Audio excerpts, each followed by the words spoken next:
Hello స్నేహితులు, నా పేరు డాక్టర్ పురుధావన్ మరియు ఈరోజు ఈ వీడియోలో నేను వివరిస్తాను కిడ్నీ ఫెయిల్యూర్ రోగులు వారి ఆహారంలో కొబ్బరిని ఎందుకు నివారించాలి. మన శరీరంలో కిడ్నీ చాలా ముఖ్యమైన పాత్ర పోషిస్తుంది. కిడ్నీ అన్ని జీవక్రియ వ్యర్థాలను విసర్జించి శరీరాన్ని శుభ్రంగా ఉంచుతుంది.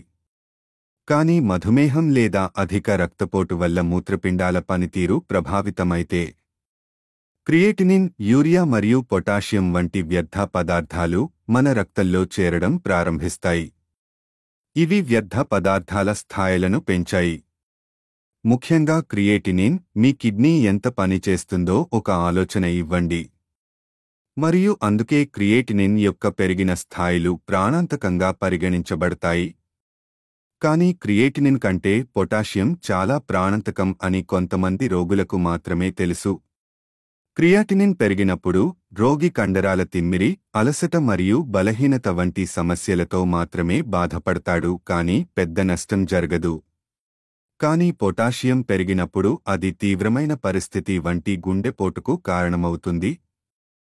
ఇప్పుడు అర్థం చేసుకోవడం చాలా ముఖ్యం. మన శరీరంలో పొటాషియం యొక్క విధులు ఏమిటి?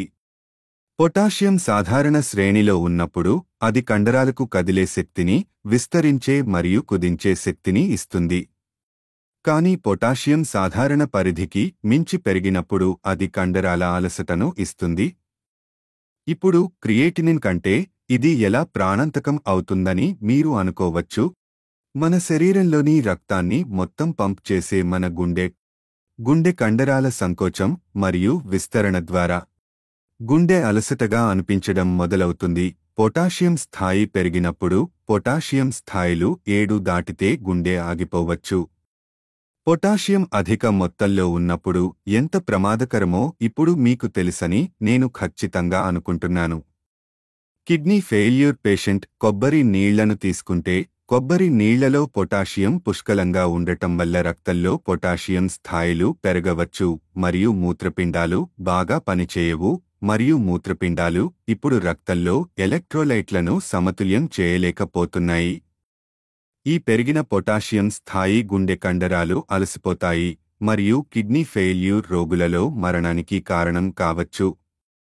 ఇప్పుడు ఇక్కడ తలెత్తే ప్రశ్న ఏమిటంటే, పొటాషియంను మనం ఎలా నియంత్రించగలం?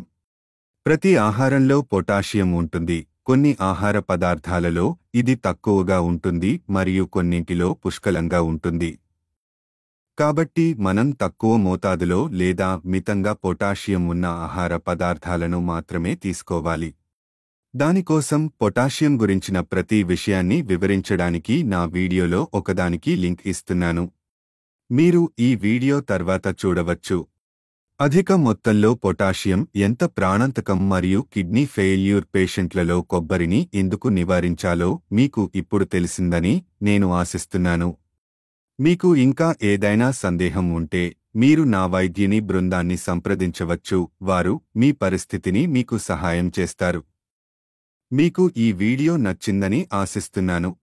మీకు ఈ వీడియో నచ్చితే మీ స్క్రీన్పై ఉన్న లైక్ బటన్ను నొక్కండి.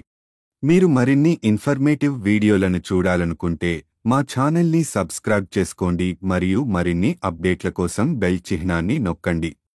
మీకు ఈ వీడియో సమాచారంగా అనిపిస్తే మీరు మా వీడియోని మీ స్నేహితులు మరియు బంధువులతో కూడా పంచుకోవచ్చు. దీనితో వీడ్కోలు చెప్పడానికి నన్ను అనుమతించండి. తదుపరి వీడియోలో కలుద్దాం.